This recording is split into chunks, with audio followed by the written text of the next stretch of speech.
Familia ya Clinton Nyapara Mogesa, raia wa Kenya mwenye umri wa miaka 29, imeiomba serikali ya Kenya kuingilia kati ili kurejesha mwili wa ndugu yao aliyefariki dunia akiwa nchini Ukraine baada ya kuuawa katika vita vinavyoendelea kati ya Urusi na Ukraine. Vyanzo rasmi vimeripoti juu ya taarifa hiyo.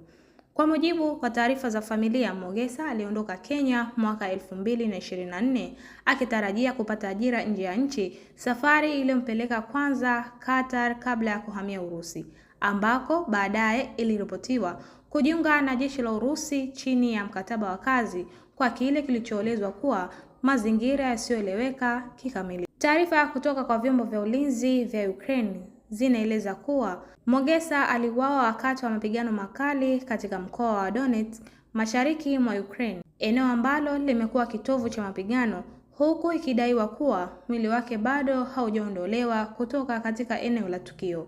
Familia yake kutoka Bochari, kaunti ya Kisii, imesema haina uwezo wa kugharamia gharama kubwa za usafirishaji wa mwili kutoka eneo la vita hadi Kenya, na hivyo kuomba msaada wa serikali kupitia Wizara ya Mambo ya Nje na balozi husika ili kukamilisha taratibu za kidiplomasia na kibinadamu.